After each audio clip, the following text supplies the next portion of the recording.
Hi friends, good morning. Knowledge today topic వచ్చి మనం organic కెమిస్ట్రీలో ఇంతకుముందు 4 days బ్యాక్ మనము హెట్రోలైటిక్ హోమోలైటిక్ గురించి తెలుసుకున్నాం కదా. వాటి యొక్క ఈక్వేజెస్ అంటే ఆ బాండ్స్ యొక్క చీలిక గురించి అవి తెలుసుకుందాము. ఇవాళ reactions intermediate in organic chemistry చూద్దాము. Intermediates can be understood as the first product of a consecutive. For example, in chemical reactions, if A reaction B and B reaction C, then B can be said to be the intermediate for reaction A reaction C. The reactions in organic chemistry occur via the formation of these intermediates. What is carbons? Carbons H2C are neutral and react to species that have 6 electrons in the outer shell of carbon, making them electron deficient. Since carbons are species having 2 odd electrons, we can classify carbons based on their spin states. Singlet carbon, the electrons are present in different orbitals with opposite spins. The electrons are paired in sp2 hybridized orbitals and behave as paired electrons. Spin state is equal to 2s plus 1 into s for singlet carbons is 0, as the electrons are anti-parallel. Therefore, spin state is equal to 2 into 0 plus 1, that is equal to 1. Triplet carbon, both electrons are present in different orbitals and they possess the same spin. Spin state is equal to 2s plus 1. S for triplet carbon is 1, as both electrons have the same spin. Therefore, spin state is equal to 2 into 1 plus 3 into is equal to 3. Hybridization of singlet and triplet carbon.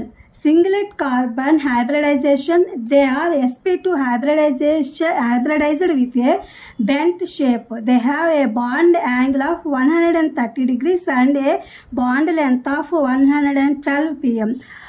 Observe this diagrams. Hybridization of singlet carbon, pure p orbital, sp2 hydrogen, sp2 hydrogen. Triplet carbon hybridization, they possess sp hybridization orbital with a linear shape. They have a bond angle and bond length of 180 degrees and 103 pm respectively. Why is the triplet carbon more stable than singlet? Triplet carbon has lower energy than singlet carbon because in singlet carbon there are more interelectronic repulsion. Repulsions has both the electrons exit into the same orbitals, whereas in triplet carbon the 2 electrons exit in the different orbitals, making it possesses less energy. ఇది friends reactions intermediate in organic chemistry అనేది వచ్చేసి ఇదేంటంటే ఈ కర్బన రసాయన శాస్త్రంలో intermediate అంటే ప్రతిచర్య లేదా ప్రతిచర్య అని చెప్పి అంటారు. ఈ మధ్యవర్తులు అంటే ఈ బాండింగ్ అనమాట. ఈ యొక్క వాటి స్థానాలు ఆ సమయంలో ఏర్పడేటువంటి స్వల్పకాలిక అధిక ప్రతిచర్యలు అంటే ఆ యొక్క బాండింగ్స్ మధ్య జరిగేటటువంటి ప్రతిచర్యల స్వభావం కలిగిన అణువులు లేదా అయాన్లు. ఇవి సాధారణంగా చర్యా మార్గంలో ఒక మెట్టు లాంటివి అనమాట. ఇవి ఎప్పుడైతే వాటి మధ్య బాండింగ్ మధ్య రియాక్షన్స్ చర్య అనేది జరుగుతుందో అది అనమాట. అది ఒక మెట్టు లాంటిది. ఈ యొక్క అయాన్లు ఎలక్ట్రాన్లు వాటి యొక్క స్వభావం వాటి యొక్క ప్రతిచర్యల మధ్య జరిగేటటువంటి bonding reactions. What are carbons అంటే కార్బన్ అంటే ఏంటంటే కర్బనము. ఇది ఒక రసాయన మూలకము.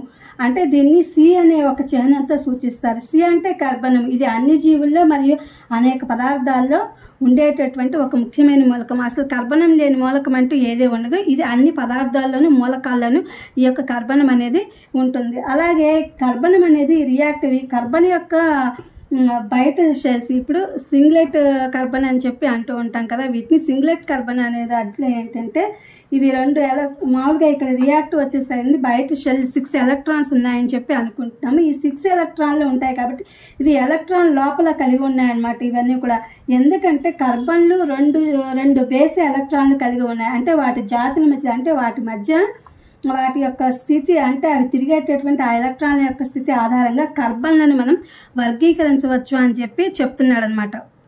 క్లాసిఫికేషన్ చేయవచ్చు అవి తిరిగే యొక్క మార్గాన్ని బట్టి అని చెప్పి చెప్తున్నారు. సింగిలెంట్ కార్బన్ వచ్చేసరికి సింగిలెంట్ అనేది ఒక జత ఉన్నటువంటి ఎలక్ట్రాన్లు, ఒక జత చేరినటువంటి ఎలక్ట్రాన్లతో కూడి ఉంటుంది. ఎలక్ట్రాన్లు వేరువేరు స్పిన్ క్వాంటమ్ సంఖ్యలను కలిగి ఉంటాయి.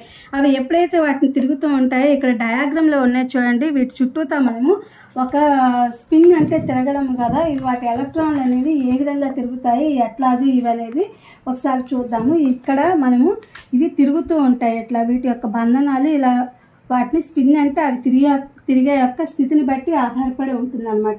వాటి యొక్క సంఖ్య అనేది యొక్క జత చేయబడవు. ఎప్పుడైతే అసలు మామూలుగా అయితే కార్బన్ ఎక్కువగా అనేది సహజంగా ఒక జత మాత్రమే ఉంటాయి, తర్వాత అవి జత చేయబడవు. ఎప్పుడైతే అవి ఉన్నాయో అవి జత చేయబడవు. ఈ రకమైనటువంటి కార్బనాలను ఫ్రీ రాడికల్స్ అంటారు. ఎప్పుడైతే వీటి మధ్య బాండింగ్ ఉండి ఎలక్ట్రాన్స్ ఎనర్జీ లెస్ అవుతూ ఎలక్ట్రాన్స్ ఎనర్జీ పాజిటివ్గా ఉన్న ఇలాంటి జరిగినప్పుడు ఈ యొక్క చర్యలు జరిగినప్పుడు వాటి యొక్క సింగిలెంట్ కార్బన్లు మామూలుగా ఈ రకమైనటువంటి కార్బన్లు ఫ్రీ రాడికల్స్ అని కూడా అంటారు. వీటి గురించి ఫ్రీ రాడికల్స్ గురించి తర్వాత చూద్దాము. ఇప్పుడు సింగిలెంట్ కార్బన్లు వచ్చేసి ప్రకృతిలో కనిపిస్తూ ఉంటాయి, అలాగే ప్రకృతిలో మనకు కనిపిస్తూ ఉంటాయి, అలాగే వీటిని ప్రయోగశాలలో కూడా మనము తయారు చేయవచ్చు అని చెప్పి చెప్తున్నారు. ఎలక్ట్రాన్లు వేరు వేరు ఆర్బిటాలను కలిపి వ్యతిరేక స్థితిలో అవి తిరుగుతూ ఉంటాయి అన్నమాట. ఇలా వ్యతిరేక స్థితిలో తిరుగుతూ ఉన్నప్పుడు ఎలక్ట్రాన్లు sp2 హైబ్రిడైజేషన్ అనేది జరుగుతూ ఉంటుంది. ఈ యొక్క sp2 హైబ్రిడైజేషన్ అనేది మనము ఏం చేస్తామంటే అది ఆర్బిటాల్లో జతపరిచి వాటిని తయారు చేస్తూ ఉంటారు. ఎలక్ట్రాన్లు వేరు వేరు ఆర్బిటాలు వ్యతిరేక స్థితిలో ఉంటాయి. వీటి యొక్క స్థితి 2s+1 అంటే సింగిలెంట్ కార్బన్ ఇప్పుడు s అనేది 0 ఉంటుంది అనమాట. ఈ s అనేది 0 ఉన్నప్పుడు మామూలుగా ఎలక్ట్రాన్లు వ్యతిరేక దిశలో సమాంతరంగా ఉంటూ ఉంటాయి కాబట్టి వాటి యొక్క స్పిన్ వాటి యొక్క తిరిగే స్థితి ఇక్కడ 2s+1 అని మనము చెప్తూ ఉన్నాం. అలాగే ట్రిపులెట్ కార్బన్, ఇందులో ఏంటంటే 2 ఎలక్ట్రాన్లు వేరు ఆర్బిటాల్లో ఉంటాయి. ఇక్కడ 2 ఎలక్ట్రాన్లు ఉంటాయి, వేరు ఆర్బిటాల్లో ఉంటాయి. వీటి యొక్క స్థితి 2s+1 అంటే 2 ఎలక్ట్రాన్లు ఒకే స్థితిని కలిగి ఉన్నందున ఇవి ట్రిపులెట్ కార్బన్ కోసం. అంటే s1 అంటే కార్బన్ స్థితి 2x1 మామూలుగా ఇక్కడ 2x1 s అని చెప్పి మనం చెప్పుకున్నాం కదా ఈ ట్రిపులెట్ దాంట్లో. వీటి యొక్క స్థితి ఎలా ఉంటుందంటే 3 అనేది వస్తుంది. సింగిలెంట్ కార్బన్ ట్రిపులెట్ కార్బన్ యొక్క సంకరీకరణ గురించి అంటే వాటి మధ్య జరిగిన బంధం గురించి, వాటి మధ్య జరిగిన బాండింగ్ గురించి రాయండి అని చెప్పి చెప్తున్నారు. సింగిలెంట్ కార్బన్ హైబ్రిడైజేషన్ వచ్చేసి దీని యొక్క వంపు ఆకారంలో ఉంటుంది. ఇవి sp2 హైబ్రిడైజేషన్ చేయబడ్డాయి అన్నమాట. వీటిలో బంధకోణము 103 నుంచి 112 pm వరకు, వీటి యొక్క పొడవు 112 pm వరకు ఉంటుంది. అలాగే ట్రిపుల్ కార్బన్ హైబ్రిడైజేషన్ వచ్చేసి ఇవి రేఖీయ ఆకారంలో ఉంటాయి. ఈ ట్రిపులెట్ కార్బన్ హైబ్రిడైజేషన్ వచ్చేసి ఇవి రేఖీయ ఆకారంలో ఉండి sp హైబ్రిడైజేషన్ ఆర్బిటాలను కలిగి ఉంటాయి. వాటికి బంధకోణం వచ్చేసి 180 డిగ్రీల నుంచి 103 pm రెస్పెక్టివ్లీ అని చెప్పి ఉంటాయి. 103 pm రెస్పెక్టివ్లీ అవి ఉంటాయి. ట్రిపులెట్ కార్బన్ సింగిలెంట్ కార్బన్ ఎందుకు స్థిరంగా ఉంటుంది?